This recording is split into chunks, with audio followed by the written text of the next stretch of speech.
തിരുവനന്തപുരം ശ്രീകാര്യത്ത് നിരോധിത പുകയില ഉൽപ്പന്നങ്ങൾ പിടികൂടി. എക്സൈസ് സ്പെഷ്യൽ സ്ക്വാഡാണ് 2000-ലധികം കിലോ വരുന്ന പുകയില ഉൽപ്പന്നങ്ങൾ പിടികൂടിയത്. 2 അസം സ്വദേശികളെ എക്സൈസ് കസ്റ്റഡിയിലെടുത്തു. ഇന്നുച്ചയോടെയാണ് രഹസ്യവിവരം ലഭിച്ചതിനെ തുടർന്ന് ശ്രീകാര്യത്ത് എക്സൈസ് പ്രത്യേക സ്ക്വാഡ് പരിശോധന നടത്തിയത്. പരിശോധനയിൽ വാടക വീട്ടിൽ സൂക്ഷിച്ചിരുന്ന 2000 കിലോയിലധികം പുകയില ഉൽപ്പന്നങ്ങൾ പിടികൂടി. ചാക്കിൽ കെട്ടി സൂക്ഷിച്ച നിലയിലായിരുന്നു വിവിധ പുകയില ഉൽപ്പന്നങ്ങൾ. വീട് വാടകയ്ക്കെടുത്ത പുകയില ഉൽപ്പന്നങ്ങൾ കച്ചവടം നടത്തിയിരുന്ന 2 പേരെ എക്സൈസ് സംഘം പിടികൂടി.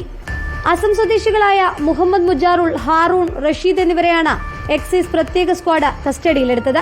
വീട് വാടകയ്ക്കെടുത്ത് നിരോധിത പുകയില ഉൽപ്പന്നങ്ങൾ സൂക്ഷിച്ചു വയ്ക്കുകയും അത് ലോക്കൽ മാർക്കറ്റുകളിൽ ചെറുകിടക്കാർക്കും കൊടുക്കുന്നു എന്നുള്ളതായിരുന്നു ഇൻഫർമേഷൻ. അതിന്റെ അടിസ്ഥാനത്തിൽ ശ്രീകാര്യം ഭാഗത്ത് നടത്തിയ പരിശോധനയിൽ ഒരു സെർച്ചിലാണ് വീടിന്റെ താഴത്തെ നില വാടകയ്ക്കെടുത്തിട്ട് 2 ആസാം സ്വദേശികൾ ഇത് 2000 കിലോയോളമുള്ള നിരോധിത പുകയില ഉൽപ്പന്നങ്ങൾ സൂക്ഷിച്ചിരുന്നത് കണ്ടെടുത്തിരിക്കുന്നു. ബാംഗ്ലൂർ ഉൾപ്പെടെയുള്ള സ്ഥലങ്ങളിൽ നിന്ന് പുകയില ഉൽപ്പന്നങ്ങൾ തലസ്ഥാനത്തെത്തിച്ച ചെറുകിട കച്ചവടക്കാർക്ക് വിതരണം ചെയ്യുകയാണ് ഇവരുടെ ജോലി. നിലവിൽ ജാമ്യം ലഭിക്കുന്ന കുറ്റമാണ് ഇവർ ചെയ്തത്. പിഴയടച്ച് 2 പേരെയും എക്സൈസ് വെറുതെ വിട്ടു. കസ്റ്റഡിയിലെടുത്ത പുകയില ഉൽപ്പന്നങ്ങൾ നശിപ്പിക്കുമെന്ന് എക്സൈസ് സംഘം അറിയിച്ചു.